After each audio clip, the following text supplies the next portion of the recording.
अस्सलाम वालेकुम। इस वीक में हम ये देखेंगे कि सी प्लस प्लस में पॉइंटर्स के बेनिफिट्स क्या हैं, इसका कंसेप्ट क्या है, इसकी बेसिक्स क्या हैं। What is pointer? Pointer is a variable that holds the address of another variable. So एक चीज जो हमेशा आपने याद रखनी है, पॉइंटर्स के जितने भी हम कंसेप्ट देखेंगे उसमें ये बात हमेशा जहन में रखनी है कि pointer is a variable. Pointer is nothing but a variable. हमारे पास मेन मेमोरी में मल्टीपल लोकेशंस होती है। हर लोकेशन का एक एड्रेस होता है और वो एड्रेस हेक्साडेसिमल में होता है। 0x लिखा जाता है फॉर हेक्साडेसिमल रिप्रेजेंटेशन। उसके बाद नेक्स्ट एड्रेस हो सकता है 0x0080। हेक्साडेसिमल में 12 को लिखने के लिए C लिखा जाता है। इसके बाद 16 हो सकता है विच माइट बी 010। तो ये हेक्साडेसिमल में 16 का कोड है। तो मैं अज्यूम कर रहा हूँ कि ये जो एक सेल है इसकी लेंथ या इसका साइज 4 बाइट्स है। 4 बाइट के बाद नेक्स्ट एड्रेस स्टार्ट हो जाता है। सो अगर मैं कहीं पे भी अपने कोड में int a is equal to 7 लिखता हूँ तो जहाँ पे भी फ्री स्पेस होगी, जहाँ पे भी खाली स्पेस होगी, a को वो वाली स्पेस असाइन हो जाएगी। सो ये वाला एड्रेस लेट्स से a को असाइन हो गया, इसका एड्रेस है 0x008। सो 8 एड्रेस है इसका, इसमें वैल्यू चली जाएगी 7। So this is the name of this cell, this is the address and this is value. और इसकी टाइप है वेरिएबल की इंटीजर। अगर मैंने इसका एड्रेस प्रिंट करवाना हो तो सी आउट एंड साइन ए यहाँ पे आ जाएगा। So what is the pointer? Pointer is the variable that holds the address of another variable. So हो सकता है एक वेरिएबल हो b जिसको ये स्पेस असाइन हो जाए, उसमें a का एड्रेस आ जाए। No b is the pointer. So b pointer क्यों है? b में a का एड्रेस आ गया, लेकिन ये जो b का वेरिएबल है ये कैसे बनाएंगे? क्योंकि इसके पास जो एड्रेस है उसकी डाटा टाइप इंटीजर है, तो इसको लिखने का तरीका ये है इंट स्टेरिक बी। अब बी को वैल्यू कैसे असाइन होगी? बी को वैल्यू कोई एड्रेस असाइन होगा which is address of a. So b को जब भी वैल्यू असाइन करनी है, कोई इंटीजर असाइन नहीं करना, कोई डबल वैल्यू असाइन नहीं करनी, हमेशा उसको जो भी वैल्यू असाइन करनी है वो किसी वेरिएबल का एड्रेस होगा, वो एंड साइन से आपके पास एड्रेस आ जाएगा। लेकिन यहाँ पे इंटीजर या फ्लोट या डेसिमल उसकी बेस पे लिखेंगे जो डाटा टाइप यहाँ पे होगी। मैं एक और एग्जांपल यहाँ पे लेता हूँ। यही चीज डबल के साथ होती, double a is equal to 7.5 और आपने इसके लिए पॉइंटर बनाना होता तो आप डबल स्टेरिक बी लिखते and B is equal to address of A. यही चीज कैरेक्टर के साथ भी हो सकती है।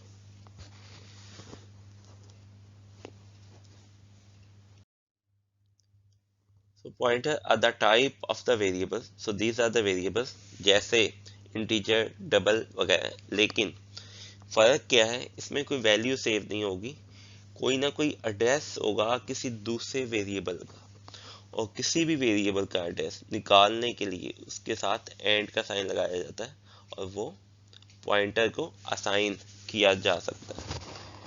सो अगर मैं ये कहूँ कि एक वेरिएबल जो a है उसमें डायरेक्टली वैल्यू पड़ी होती है और पॉइंटर के अंदर इनडायरेक्टली वैल्यू पड़ी होती है, उसकी वजह क्या है? उसकी वजह यह है कि आपके पास एक b है, उसके अंदर मेमोरी लोकेशन पड़ी हुई है 0x008 और ये रेफरेंस करता है a को विच हैज द वैल्यू 7।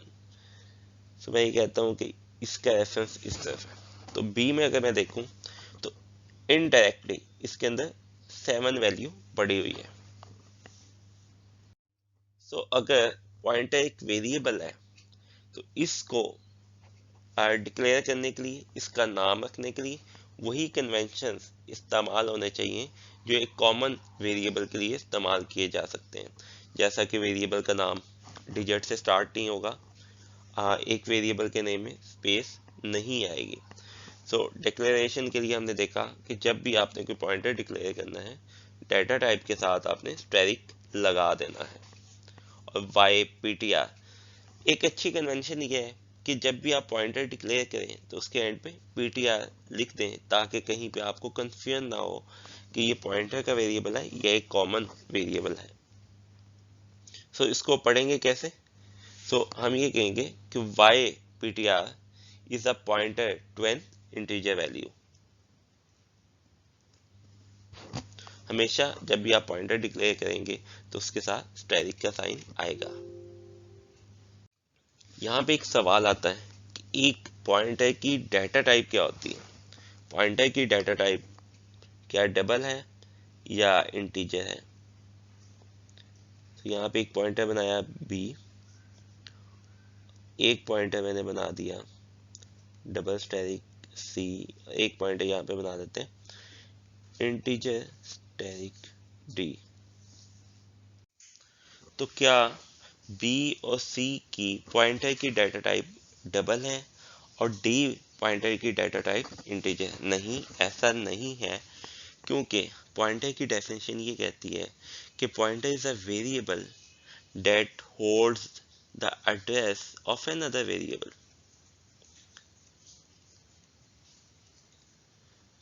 सो वो पॉइंटर बी है, सी है या डी है, पॉइंटर में हमेशा एड्रेस होगा। ये चीज ये बताती है कि इसके अंदर बी में या सी में या डी में एड्रेस किस टाइप के वेरिएबल का पड़ा हुआ है। सो ये नहीं बताया जाता यहाँ से कि बी की डाटा टाइप क्या है या सी की डाटा टाइप क्या है या डी की डाटा टाइप क्या है। बी, सी और डी की डाटा टाइप हमेशा सेम रहेगी, हमेशा सबके पास हेक्साडेसिमल में एड्रेस पड़े होंगे। किसी भी टाइप के वेरिएबल के लिए एक डिफ़ॉल्ट वैल्यू होती है। जैसे अगर इंटीजर टाइप का वेरिएबल है तो उसकी डिफ़ॉल्ट वैल्यू 0 होगी। अगर मैं एक ए टाइप का वेरिएबल, ए इंटीजर टाइप का वेरिएबल बनाता हूँ, उसकी डिफ़ॉल्ट वैल्यू, इनिशियल वैल्यू हमेशा हमें कोई सेट करनी चाहिए विच इज़ 0। अगर मैं डबल टाइप का वेरिएबल बनाऊँ, double b is equal to 0.0 इसको वैल्यू दूंगा। अगर कोई कैरेक्टर है सी तो उसकी डिफ़ॉल्ट वैल्यू एक नल कैरेक्टर होती। अगर स्ट्रिंग है तो उसकी डिफ़ॉल्ट वैल्यू हो सकता है एम्प्टी स्ट्रिंग हो। इसी तरह से जब भी आप पॉइंटर बनाते हैं तो पॉइंटर की भी एक इनिशियल वैल्यू होती है जो आप उसे असाइन कर सकते हैं। सो पॉइंटर के लिए जब भी आप कोई वैल्यू असाइन करेंगे, int asterisk a is equal to, यहाँ पे आप नल भी लिख सकते हैं या इसको इस तरह से भी लिखा जा सकता है int asterisk b is equal to 0। This is the default value for the pointer. इसका मतलब यह है कि अभी तक ए या बी के पास कोई भी एड्रेस मौजूद नहीं है। So what is null? Null is a symbolic constant जो पहले से डिफाइंड है आईओस्ट्रीम लाइब्रेरी में, जो 0 को रिप्रेजेंट करता है। सो ये वैल्यू किसी तरह से एज अ कांस्टेंट डिफाइन हुई है आईओस्ट्रीम लाइब्रेरी में। सो 0 या नल का मतलब है कि this pointer points to nothing, इसके अंदर कोई भी एड्रेस अभी अवेलेबल नहीं है। इनिशियल वैल्यू के अलावा पॉइंटर को जब भी वैल्यू असाइन करनी हो, एड्रेस ऑपरेटर से असाइन होगी। सो एड्रेस ऑपरेटर क्या है? एड्रेस ऑपरेटर एक यूनरी ऑपरेटर है। यूनरी ऑपरेटर वो ऑपरेटर्स होते हैं जो हमेशा एक ऑपरेंड पे काम करते हैं। अगर आप प्लस का ऑपरेटर देखें 5 + 6, तो इसके दो ऑपरेंड्स हैं और प्लस एक ऑपरेटर है, ये बाइनरी ऑपरेटर कहलाएगा। ऐसे ऑपरेटर भी होते हैं जो 3 ऑपरेंड्स एज अ इनपुट लेते हैं, लेकिन जो एड्रेस ऑपरेटर है वो एक यूनरी ऑपरेटर है जो एक single operand as a input लेता है। ये कैलकुलेशन क्या परफॉर्म करता है?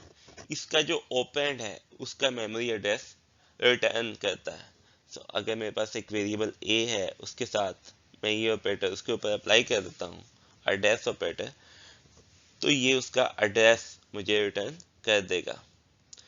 सो आपके पास एक इंट वैल्यू है, y एक वेरिएबल है जिसमें 5 वैल्यू पड़ी हुई है, उसके लिए y पॉइंटर आपने बना ली जो इंटीजर टाइप का है, और उसको जब आपने वैल्यू असाइन करनी है एड्रेस ऑपरेटर से असाइन करनी है, क्योंकि पॉइंटर हमेशा जो वैल्यू एज आ इनपुट देता है या उसको जो वैल्यू असाइन की जा सकती है वो हमेशा एड्रेस हो सकता है।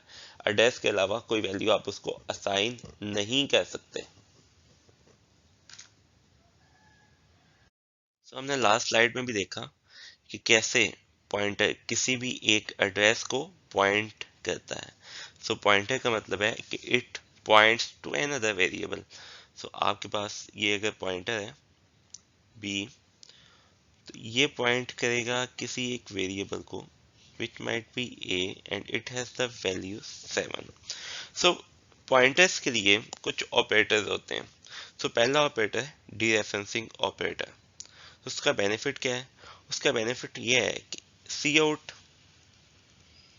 ए करेंगे तो आपके पास 7 वैल्यू आ जाएगी, लेकिन क्या बी के थ्रू आप 7 की वैल्यू एक्सेस कर सकते हैं? So you don't have the access to A, लेकिन क्या बी के थ्रू आप 7 वैल्यू को एक्सेस कर सकते हैं या नहीं कर सकते? तो इसको देखते हैं। लास्ट स्लाइड में एक एग्जांपल हमने देखी थी, int y is equal to 5,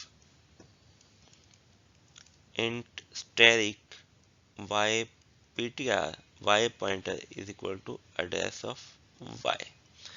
सो इसके लिए डीरेफरेंसिंग ऑपरेटर हम कैसे यूज कर सकते हैं? सो स्टैटिक ऑपरेटर को हम डीरेफरेंसिंग ऑपरेटर भी कहते हैं।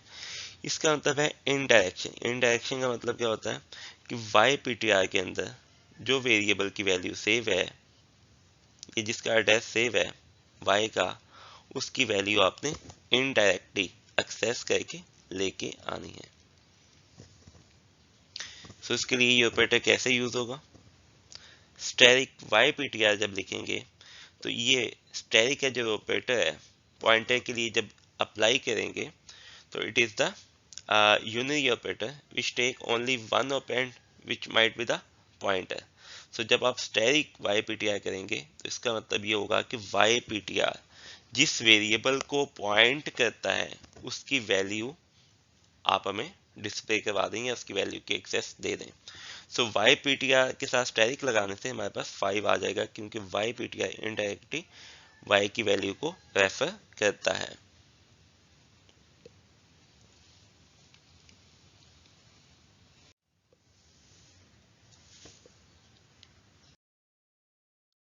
हमारे पास दो ऑपरेटर हो गए अब तक, एक एड्रेस ऑफ ऑपरेटर जो एंड साइन से रिप्रेजेंट किया जाता है और डीरेफरेंस ऑपरेटर जो स्टैटिक साइन से रिप्रेजेंट किया जाता है।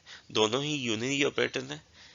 एंड साइन जो है वो किसी भी वेरिएबल का एड्रेस रिटर्न कर देगा और डीरेफरेंस ऑपरेटर स्टैटिक ऑपरेटर के साथ जो भी एड्रेस उसके पास होगा वहां से वैल्यू लेके आ जाएगा। Both of these operators are the inverse of the each other. So पहली एग्जांपल लेके देखते हैं। सो पहली एग्जांपल ये है कि आपके पास एक वेरिएबल है int my variable is equal to 5 and int static my variable pointer is equal to address of my variable। सो अगर मैं ये करूं कि मैं आपसे पूछूं एड्रेस ऑफ माय वेरिएबल क्या होगा, यहाँ पे एक मेमोरी लोकेशन भी ले लेते हैं ताकि समझने में आसानी हो जाए। So I have two addresses 4 and 8। So ये है माय वेरिएबल और यहाँ पे है माय वेरिएबल ptr। इसमें एड्रेस पड़ा हुआ है माय वेरिएबल का। My variable has a value 5। अगर मैं पूछूं कि एड्रेस ऑफ माय वेरिएबल क्या प्रिंट करेगा तो आप इजीली बता देंगे कि ये address of my variable print करेगा विच इज 4। लेकिन अगर मैं ये पूछूं माय वेरिएबल ptr क्या प्रिंट करेगा तो फौरन आप ये बता देंगे कि ये प्रिंट करेगा 0x004, क्योंकि ये दोनों चीज़ें इस टाइम पे सेम हो गई हैं, क्योंकि माई वेरिएबल ptr में जो वैल्यू पड़ी हुई है which is address of my variable. लेकिन अगर मैं इस एग्जांपल को हल्का सा ये चेंज करूँ कि अगर एंड साइन माई वेरिएबल मुझे एड्रेस देता है, उसके साथ मैं स्टेरिक लगा दूँ, तो क्या ये मुझे वैल्यू 5 देने लग जाएगा या नहीं? तो आप कहेंगे हाँ, ठीक है। और इसी तरह से अगर मैं माई वेरिएबल ptr के साथ स्टेरिक लगा दूँ तब भी मुझे वैल्यू 5 मिलेगी। सो हम ये कह सकते हैं कि asterisk and sign my variable is equal to my variable. So दोनों की वैल्यू सेम आई है इस केस में 5। सेकेंड एग्जाम्पल अगर हम ले लें, int y is equal to 9, int steric y ptr is equal to address of y। so y ptr के अंदर address पड़ा हुआ है, तो y ptr आपको address देता है y का, लेकिन steric y ptr आपको उस वेरिएबल तक लेके जाता है जिसको ये रेफर करता है, लेकिन उसके साथ अगर एड्रेस का साइन लगा दें तो ये भी y का एड्रेस देने लग जाएगा। तो इन दिस सेंस ये दोनों वैल्यूज भी सेम हो जाएंगी। सो ये पहली स्टेटमेंट वैल्यू के लिए, सेकंड स्टेटमेंट एड्रेस के लिए। सो ये दोनों इनवर्स हैं एक दूसरे के।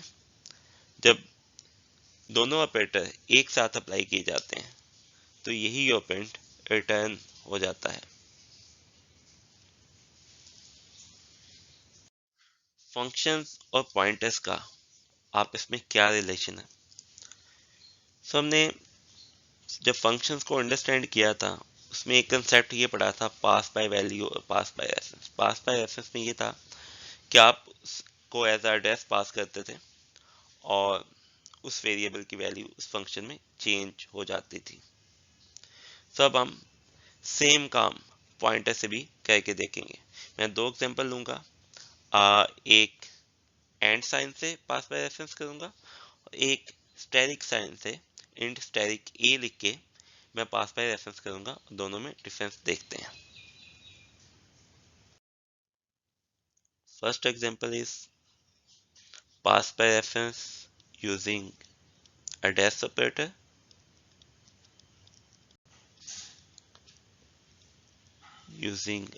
operator, और सेकंड एग्जांपल हमारे पास है पास बाय रेफरेंस यूजिंग पॉइंटर। तो एक फंक्शन बना लेते हैं यहाँ पे, वाइड टाइप का एक फंक्शन है और फंक्शन का नाम फन के नाम से रख लेते हैं। उसमें एक वेरिएबल पास होता है which is passed by reference और this is of type integer. इसमें जाके जस्ट हम उसकी value a is equal to 40 कर देते हैं और उसको जब मेन पे कॉल करेंगे तो उसका इफेक्ट ये होगा कि जो वेरिएबल पास किया जाएगा उसकी वैल्यू चेंज हो जाएगी। So I have the value int b is equal to 9, cout आप यहाँ पे b करें तो यहाँ पे प्रिंट होगा 9, लेकिन आप फंक्शन कॉल करते हैं विद b और उसके बाद सी आउट b करें तो यहाँ पे वैल्यू प्रिंट होगी 40। सो इस फंक्शन ने किया कि पास बाय रेफरेंस से b की वैल्यू चेंज कर दी। यही काम हम पॉइंटर से यहाँ से करते हैं। वाइड fun1 इसका नाम रख देते हैं, इंट स्टेरिक a, यहाँ पे and sign a is equal to 40। इसको मेन में कॉल करते हैं।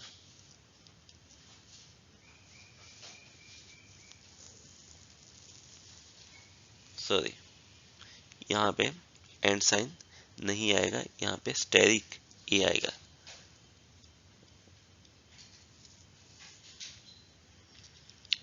Int b is equal to 9, cout b आप करें यहाँ पे और fun1 क्योंकि पॉइंटर है, पॉइंटर को हमेशा जो वैल्यू असाइन की जाती है that is the address of any variable, so हमने इसको एड्रेस ऑफ बी पास कर दिया और सी आउट बी करेंगे तो इसकी वैल्यू चेंज हो जाएगी टू 40, यहाँ पे वैल्यू प्रिंट होगी 9। तो यहाँ पे एक जो इंफॉर्मेशन क्लियर करना लाजमी है वो ये है कि यहाँ पे एक पॉइंटर पास होता है, पॉइंटर के अंदर हमेशा एड्रेस होता है। सो ये ए जो है वो पॉइंटर है जिसके अंदर जब भी फंक्शन कॉल होगा कोई एड्रेस आएगा। सो लिहाजा जब भी आपने fun1 को यहाँ पे कॉल करना है वो एक वेरिएबल का एड्रेस से जा सकता है जो इंटीजर टाइप का होगा। लेकिन यहाँ पे हमने स्टैटिक ए क्यों लिखा, क्योंकि ए पॉइंटर है।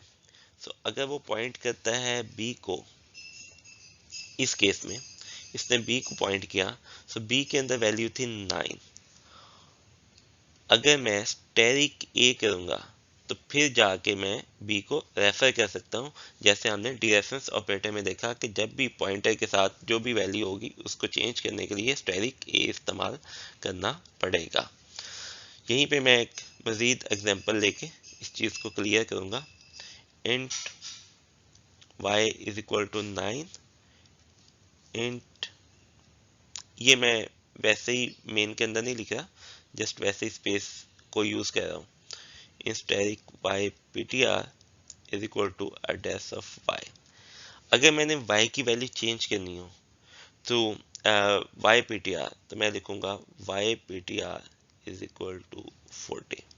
सो यही काम मैंने यहाँ पे किया है। अक्सर हमने ऐसे वेरिएबल देखे हैं विच आर कॉन्स्टेंट्स, जैसा कि constant integer const int a is equal to 5। So अब जो a है इट इज कांस्टेंट, a को कोई वैल्यू असाइन नहीं की जा सकती, a इज इक्वल टू 7 नहीं किया जा सकता। अगर a इज इक्वल टू 7 करेंगे तो यहाँ पे एरर आ जाएगा। इसी तरह से कांस्टेंट पॉइंटर्स भी होते हैं, लेकिन पॉइंटर्स में दो चीजें हैं। ये हमारे पास पॉइंटर है yptr, इसके अंदर हो सकता है कोई एड्रेस पड़ा हो और it points to y which has the value 9। So या तो ये चीज कांस्टेंट हो सकती है या ये चीज कांस्टेंट हो सकती है। ये भी हो सकता है कि yptr के थ्रू आप उसे एड्रेस ऑफ a असाइन ना कर सकें, क्योंकि yptr ये वाला सेल कांस्टेंट है। तो ऐसा भी तो हो सकता है कि ये वाला सेल कांस्टेंट हो, ठीक है। उस सूरत में आप static yptr is equal to 20 इस तरह से वैल्यू चेंज नहीं कर सकेंगे अगर ये वाला सेल कांस्टेंट होगा। सो इन दोनों में से कोई एक चीज कांस्टेंट हो सकती है या दोनों चीजें भी कांस्टेंट हो सकती हैं या दोनों वेरिएबल हो सकती हैं। अभी इसका सिंटैक्स देखते हैं। Initially we have the variable x of type integer which has the value 5। एक पॉइंटर है हमारे पास जिसमें हम एड्रेस ऑफ x को सेव कर लेते हैं। So my ptr is equal to address of x। So अभी ये जो हमने स्टेटमेंट लिखी है इसमें आप दोनों काम कर सकते हैं। Static my ptr is equal to 9 ये चीज भी लिख सकते हैं और माई ptr को एड्रेस ऑफ अनदर वेरिएबल भी असाइन कर सकते हैं। सो ये दोनों नॉन कांस्टेंट है, दोनों वेरिएबल हैं, दोनों को चेंज किया जा सकता है। अब एक स्टेटमेंट के साथ हम कांस्टेंट लगा देते हैं। Constant int static my ptr is equal to address of x। इसका मतलब है non constant pointer to the constant data. Constant data से क्या मुराद है? कांस्टेंट डाटा से मुराद ये है कि ये वाली statement static my ptr is equal to 20 it is illegal, so data is constant। so इसके थ्रू my ptr के थ्रू आप डाटा को चेंज नहीं कर सकते। अलबत्ता x के थ्रू चेंज हो सकता है, x इज इक्वल टू 20 लिखने से चेंज हो जाएगा, लेकिन ये काम नहीं हो सकता। हाँ अलबत्ता आप my ptr को किसी एक और वेरिएबल का एड्रेस असाइन कर सकते हैं, दिस स्टेटमेंट इज लीगल। अब दूसरा सिनेरियो ये होगा कि आपके पास पॉइंटर कांस्टेंट है लेकिन डेटा कांस्टेंट नहीं है। सो अब कांस्टेंट को हमने अंदर मूव कर दिया। अब कौन सी स्टेटमेंट लीगल होगी, कौन सी इलीगल होगी?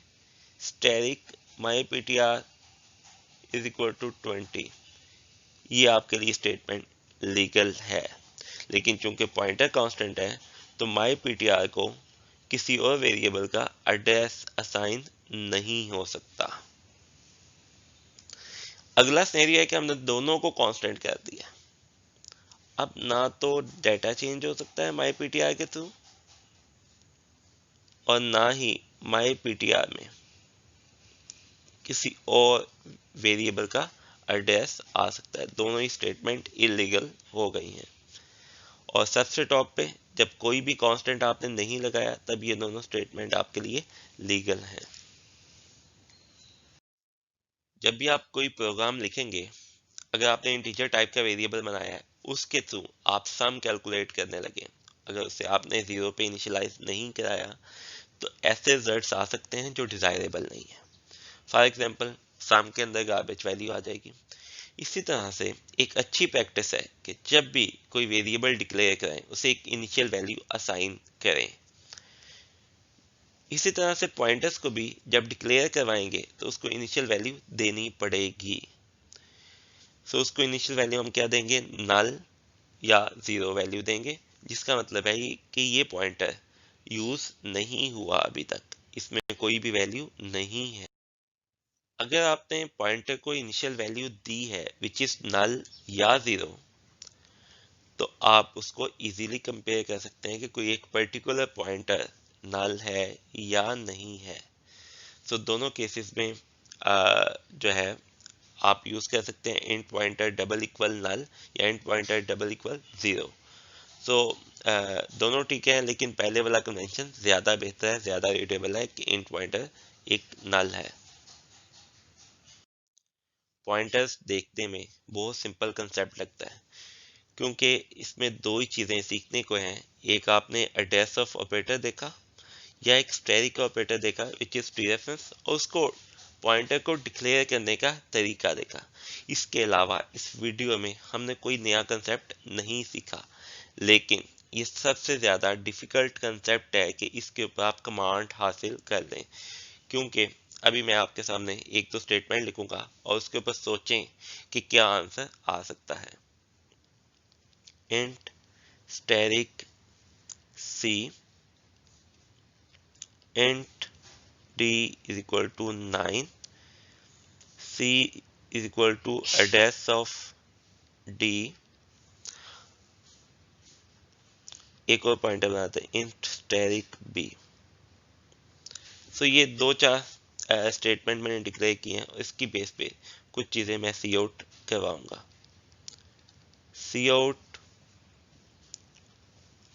B, cout C, cout D, cout and sign B, cout and sign C, cout and sign D and C out static B, C out static C, C out static D। सो अगर यहाँ पे आपसे पूछा जाए कि C out B करेंगे तो क्या रिजल्ट आएगा, सो आपने B को कोई भी इनिशियल एड्रेस असाइन नहीं किया हुआ, सो क्या गार्बेज वैल्यू होगी या कोई एक पर्टिकुलर नल वैल्यू हो सकती है।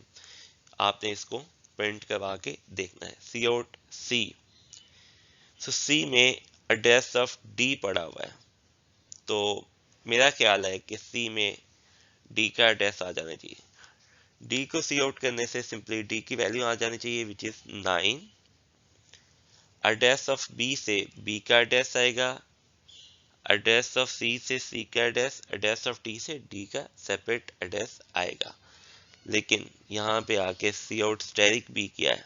अगेन वही मसला आ गया है कि बी को आपने इनिशियलाइज नहीं किया, तो स्टैटिक बी किस तरह से बिहेव करेगा, इसका इम्पैक्ट आपने खुद से प्रैक्टिस करके देखना है। स्टैटिक सी, चूंकि सी डी को रेफर करता है, स्टैटिक सी जो है वो डी से वैल्यू लेके आ जाएगा विच इज 9। स्टैटिक डी, डी जो है वो एक पॉइंटर तो नहीं है, वो एक इंटीजर है, वहां पे स्टैटिक अप्लाई करने से क्या होगा इसको भी आपने टेस्ट करके देखना है। तो ये बड़ी कंफ्यूजिंग चीजें यहाँ पे आ सकती हैं। इसको आपने बड़ी सोच समझ के, जब भी कोई पॉइंटर कहीं पे असाइन करना है, पॉइंटर के थ्रू वैल्यू चेंज करनी है, तो इसको डिबग करना भी मुश्किल हो जाता है। इसको आपने बड़े ध्यान से देखना है। अभी तक हमने जो रिलेशनशिप देखा कि हमारे पास एक इंटीजर वेरिएबल है x और कोई पॉइंटर उसको पॉइंट करता है। सो इसका अगर एड्रेस 0x004 है और इसमें एड्रेस पड़ा हुआ है x का and x has the value 5, so this is the pointer b। सो इसको हम इस तरह से डिक्लेयर करते हैं int static b is equal to address of x। अगर मैं एक और पॉइंटर बना दूं और b का एड्रेस लेट से 0x008 है, मैं यहाँ पे एक एड्रेस रखता हूँ 0x008 और वो इसको पॉइंट करने लग जाए, और इसको डिक्लेयर करने का तरीका का ये होता है कि this is double pointer, pointer to the pointer, इसका नाम मैं डी रख देता हूँ, और इसके अंदर एड्रेस ऑफ बी आएगा, क्योंकि b is the pointer to integer and d is the pointer to integer, pointer to pointer to integer, this is the pointer to int and this is integer। तो जब आप pointer लगाते हैं तो pointer to यहाँ पे paint होकर pointer to int हो जाएगा, और अगेन जब आप स्टैटिक लगाएंगे तो पॉइंटर टू इंटीजर आ जाएगा। सो इस केस में मल्टीपल वैल्यूज हम देखते हैं कि वहां पे हमें क्या आउटपुट मिलेगी। तो तीन वेरिएबल हमारे पास x, b और d, इसमें क्या वैल्यू आएगी, और इसके बाद address of x, address of b, address of d, ये क्या आएगा, और static x, static b, static d, double static x, double static b, double static d। सो x को जब हम बताएंगे कि x को सी आउट करेंगे, उससे वैल्यू हमारे पास आएगी 5,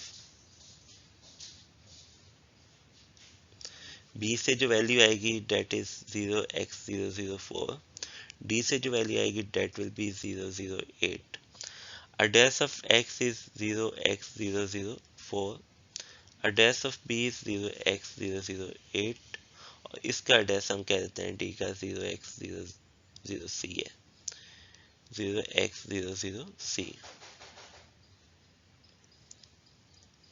स्टैटिक x, अभी आपने ट्राई करना है कि एक इंटीजर है उसके ऊपर स्टैटिक ऑपरेटर अप्लाई कर देंगे, तब क्या होगा, स्टैटिक b जो है, b जिस वेरिएबल को पॉइंट करता है उसकी वैल्यू लेके आएगा, this will be 7, this will be 5, और स्टैटिक d जिसको पॉइंट करता है उसकी वैल्यू लेके आएगा, दिस विल बी 0x004।